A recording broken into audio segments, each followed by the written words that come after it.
There was a costs hearing to be held there on Friday morning in the High Court. It was scheduled to last for half an hour. It was the hearing into the costs in relation to the Ammi Burke High Court challenge to the WRC's decision to throw out her unfair dismissal case. You may recall under a video on my YouTube channel about the case, last May Miss Burke's case was thrown out by the judge, Miss Justice Marguerite Bulger, because she described Miss Burke as engaging in a blatant abuse of the court process, said that her behaviour was unprecedented and her scripted mantra of objections to a decision the judge made appeared to be designed solely to collapse the hearing. So essentially Miss Burke's challenge to the WRC decision was thrown out by the High Court. The question then of who was to pay the costs was to be dealt with on Friday morning, and it was scheduled in the High Court for half an hour. The principle is that costs follow the event. That means that whoever loses generally pays, unless there is exceptional circumstances or an exceptional situation. For example, a person might bring a case in what they call the public interest, and if they can persuade the judge that the case they brought was in the public interest, then they won't have costs awarded against them. But in this case, the judge certainly indicated earlier on that this case was not in the public interest per se. It was in Miss Burke's interest, all right, but not in the public interest. Nevertheless, there was to be a cost hearing on Friday morning. It was scheduled for about half an hour, but it was ended amid persistent protestations from Miss Burke, who accused the court of receiving the private transcript on the sly. Basically, there was a transcript of the aborted hearing of her failed action against the WRC from the High Court.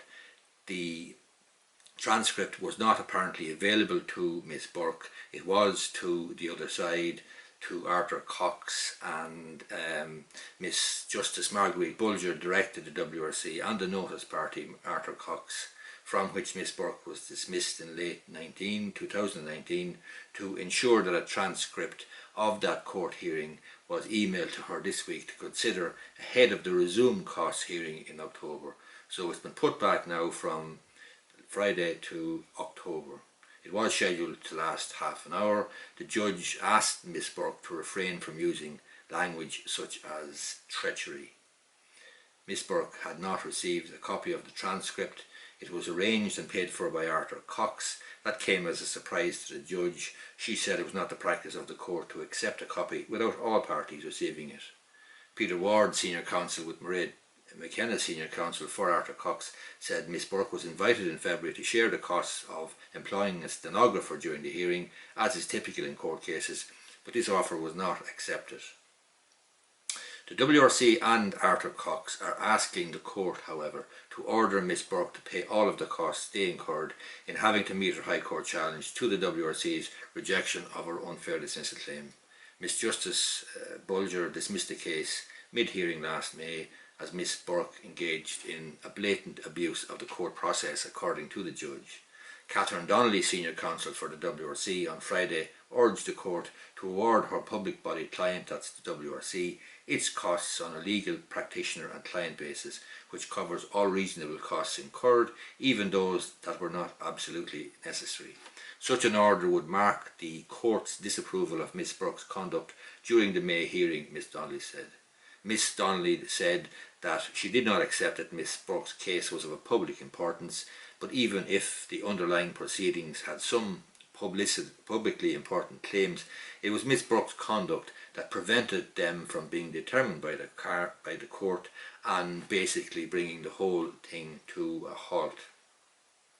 Mr. Ward, then senior counsel for Arthur Cox, agreed with the WRC's submission and sought the same orders. Miss Burke's written submissions on the costs question are an attempt to relitigate earlier decisions of the court, while elements are inappropriate and absolutely unacceptable, he added. In her written submissions, Miss Burke said it was wrong for Arthur Cox and the WRC to seek punitive costs against her. Her proceedings raised issues of manifest public importance regarding the operation of the WRC, she claimed, and she rendered a public service in instituting her case, she claimed. Orally, she told the court her case was dismissed through unprecedented action by the judge. Miss Justice Bulger said that she would not revisit her judgment, which Miss Burke can raise with a higher court if she wishes.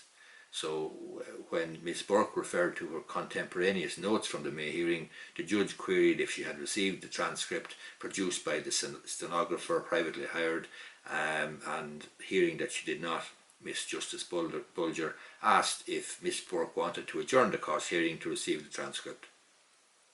Miss Burke accused the court of receiving the transcript on a secret basis. Further exchanges and interruptions ensued before the judge adjourned the cause hearing to October. Miss Burke's High Court judicial review was brought over a WRC adjudication officer's rejection of her complaint that she was unfairly dismissed from Arthur Cox in November 2019. Arthur Cox denied that she was unfairly dismissed, saying that she received 3 months' pay in lieu of notice and a €70,000 ex gratia payment. The firm accepted reviews of her employment were positive, but certain exchanges she was involved in led to a breakdown of trust and confidence.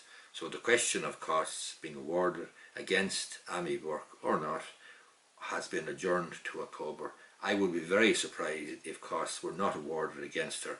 In fact, I would be absolutely astounded if costs were not awarded against her. Miss Justice Marguerite Bulger clearly is the person who's going to make the decision, but there is a well-established legal principle which now has a statutory basis, and that is that costs follow the event. In other words, loser pays, and Miss Ammi Burke in this particular case is a loser. Hope you find this video useful. If you do, I'd appreciate if you gave it the thumbs up down below. Thanks a lot.